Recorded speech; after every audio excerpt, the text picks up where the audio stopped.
Students, and welcome to our next video lecture, which is about, on Lab 6. The Lab 6 is about logistic regression, area under the curve scores, and random forest classifiers. We've already covered these concepts in our lectures, so let's use these concepts to make some classifiers and do some predictions on data sets. In this lab, we will be using two different data sets. One is data.tar.gz, which is a textual or document data set. Can be downloaded from here. This is the same data set that you used in your last homework. And the next data set is the MNIST data set that you used in the last lab. In the first part of the lab, you have to download the data sets in your Lab6 directory and unzip them there. And then you can let's import some libraries and import our data sets to our kernel. Okay. These datasets are dense matrices which are in the form of triples, row, column, and value. So before we move any further, we first need to convert them into sparse matrices in forms of rows and columns, so that on columns we have features and on rows we have samples. So for that, you can use this code which you have already used in your assignment. Just remember here, always use this .as type and int in braces, so that the indexes that you are making should be integers and not floats. So here we have created a training set and a test set and their labels in the next part. The data set that we have is a multi-label data set, so we would be using the labels, just one label, one column of the labels, which is column 6 for both training and test set. These labels are binary in the form of true, false, or ones and zeros. And then we would we would build a classifier on the training set using the training set features and labels, and then test it on the test set where we already have the labels. So we would predict these labels and then compare them to the actual labels. So let's build our classifier. By default, this classifier uses maximum 100 iterations. So let's train this classifier on our training set. You can see there is a warning which says that the maximum number of iterations are reached, but the convergence is not reached, so which means that the maximum iteration is not an enough number, so we have to increase them so that we can achieve the convergence. So let's make it 200 and let's build this classifier again. As you can see, there is no warning now, so which means that our classifier has been perfectly fitted on the training data, and it reads a convergence. So now let's use this classifier to predict the labels of the test set, and then compare these labels, these predict labels, to the true labels and calculate the accuracy. The accuracy is 0.91025, which is pretty good. And if we compare it to the naive bias, it is expected to be better than the naive bias classifier. You can implement a naive bias classifier here on the same data set, and then you can compare the accuracies. Now here remember that accuracy itself and alone is not a good measure to measure the strength of a classifier. Because in some cases and in most diagnostic analysis, the number of positive labels are pretty much less than the number of negative labels. So for example, if we have a data set where 95% of the labels are negative and only 5% are positive, then we can build a classifier which just predict each test sample as a negative gives it a negative label, then we would still get a 95% accuracy, which in terms of accuracy is a good classifier, but which we know that is not a good enough classifier. So beyond accuracy, we need to also see some other measures that can actually measure the strength of a classifier. So these measures are receiver operating characteristics and area under the curves. Receiver operating characteristics, we already covered them in detail in the lectures. They're basically under different circumstances or false positive rates, measure the true positive rate and plot the true positive rate against false positive rate. And remember, we can always increase our true positive rate by increasing false positive rate. So there must be a trade-off between these two parameters. And to calculate the true positive rate and false positive rate, the logistic regression classifier library in the sklearn has a method which is predict_proba, which gives us instead of labels, which gives us two probabilities for each test sample. These probabilities are the probability of label 1 and the probability of label 0, and they must be added to 1. So because if the probability of label 0 is 0.2, then automatically probability of label 1 is 0.8. And if you can see this, there are 4,000 rows because we have 4,000 samples and 2 columns. The first column is the probability of label 0 and the second column is the probability of label 1. And because we are interested in the true positive rate, so which is the probability of label 1, so we would use the probability of label 1 as our predictions, and then we would import ROC curve and ROC aux score to plot the ROC curve between the true positive rate and false positive rate. As you can see from this curve, this is a monotonically increasing function. So with increasing false positive rate, we have an increase in true positive rate, and the rate of increase of true positive rate should be more than the rate of increase of false positive rate, which is visible from this curve. And if we use a random classifier, then we get a minimum range of ROC curve, which is basically a straight line between the values 0, 0 and 1, 1. So the ROC curve would always be above that straight line.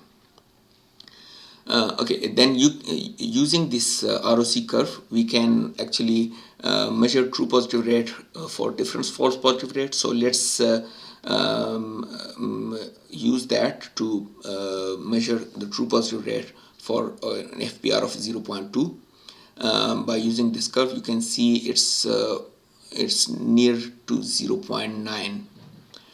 You can calculate the actual value from this RC matrix, and remember that you may not see the exact value of 0.2 under FPR values. So you can use an approximate value of 0.2 for that, for example 0.198 or 0.210 or something like that. Okay, then in the let's check our aux score for our prediction. The aux score is basically the area under this ROC curve.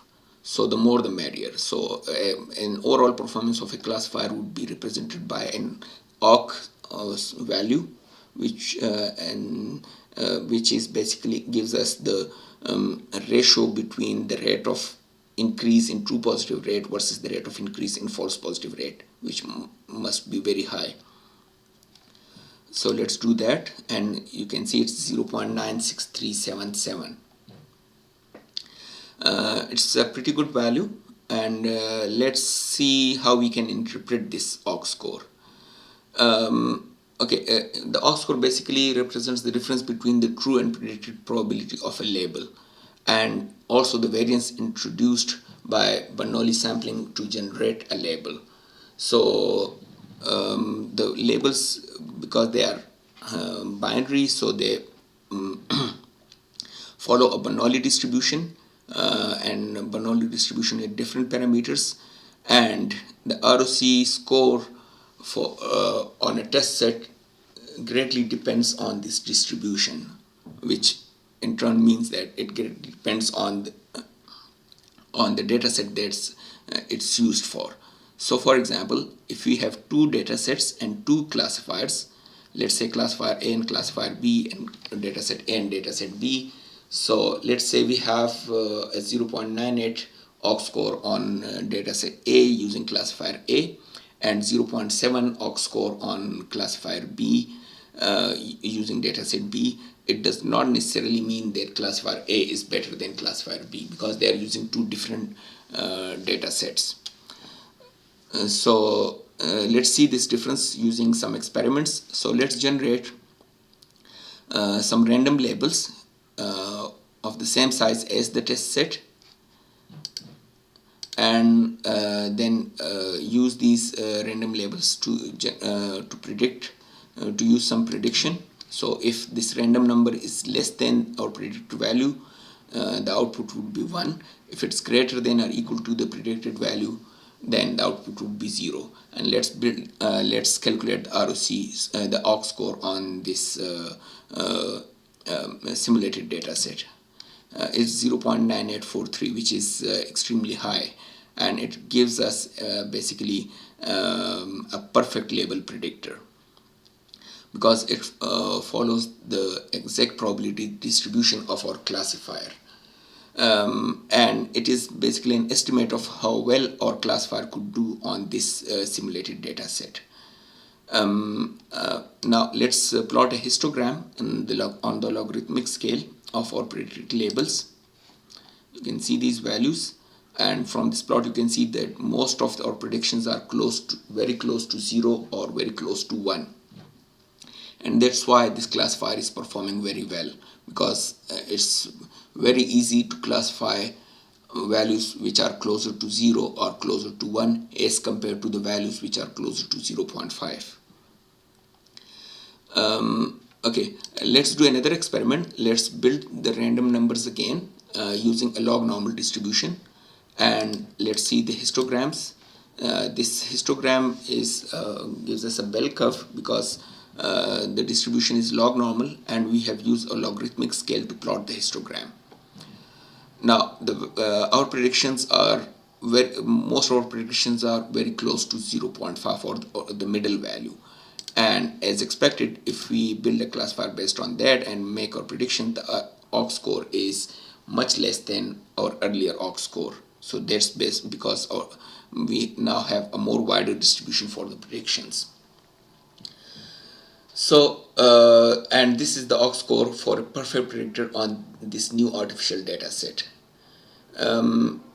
So the question is, what changes do you think should we make to the distribution to increase the ROC OGG score? And basically, if we have in the simulated data set, if we have a more skewed distribution where the labels are either the probabilities are either close to 0 or close to 1, then we would get a better OGG score for such data set. Okay, that's all about logistic regression classifiers and our ROC curves and OGG scores. Now let's use some ensemble classifiers. Let's first use random forest, which belongs to a class of classifier which is called ensemble learning. They are called ensemble because in this family of classification algorithms, instead of one strong classifier, we use a combination of multiple weak classifiers, and each of these weak classifiers are trained and tested on a subset of features, not all the features. So the idea behind ensemble classification is that, or ensemble learning is that a classifier, a single classifier may perform well on a certain subset of features, but perform poorly on another subset of features. So in that we have, if we have enough number of such classifiers, then their overall combination would generate a strong classifier. Okay, for this classifier, for this exercise, we are using the MNIST dataset. And remember from the last homework, from the last lab, that MNIST datasets were in transposed form, such as that the columns were representing samples and the rows were representing features. So before moving any further, we first need to convert them into their transposes, so that columns represent features and rows represent samples. Okay, now we would be tuning the parameters of random classifier on some test data. So for that, we would split our test set into a validation set and a final test set. The validation set is used for tuning the parameters, because random classifier has a certain number of parameters which are the criterion to split the branch of a tree, the maximum number of features, the subset of features that each classifier is using, and the number of base classifiers. So first let's generate these sets, and let's build a random forest classifier with the gene index as a splitting criteria. Maximum number of features are 30, the number of estimators are also 30, number of jobs is equal to 4, and the bootstraps option is enabled, so that for training set it's sampled the data set using bootstrap method. This parameter number of jobs actually is for parallelizing our processes, and this number should be equal to the number of cores in your CPU, which means that we can train 4 classifiers at the same time using 4 cores of the CPU. So let's build this classifier, and let's train it on the training set, test it on the validation set, predict labels of the validation set, and calculate the accuracy. The accuracy is 0.915, which is pretty good as compared to the accuracy that we achieved previously using naive Bayes. Okay, let's also change these parameters to see the accuracy on the validation set. So let's make the maximum number of features equal to 50, the number of estimators equal to 50, and let's run this again. You can see the accuracy is changed. So you can try some different combinations of these 3 parameters which are which are the splitting criteria, the maximum number of features, and the number of estimators. You need to use at least 2 different combinations of each of these parameters. So overall you would have 6 different set of parameters, and for each these 6 set of parameters, calculate the validation accuracy and see the trend, how accuracy is changing. So for instance, it's not necessary that making the classifier more complex by increasing the number of maximum features or increasing the number of estimators. It's not necessary that you always get a higher accuracy, because the accuracy might be less than a simpler model because of overfitting. Okay, so question 5 is can you make a table for each of these combination of parameters and their respective accuracy, and then report your validation and final test accuracy based on the best validation, based on the set of parameters that gives you the best validation accuracy, and report your results. So let's do this now. So it's 0.884 on the final test set, which is different than the validation, the accuracy on the validation set, but it's still very close. The difference is because these are 2 independent sets, so they may follow different distributions, different Bernoulli distribution with different parameters. Here you can answer the difference between validation and final test accuracy and what does it signify, and you can answer in terms of overfitting, underfitting, and in terms of the distribution of the labels. So that's all for this lab. You can execute these cells. There is not pretty much to do. Everything is already solved in this exercise, so you just need to execute individual cells and answer these 7 questions in your response form and submit it here. Thank you very much, and good luck.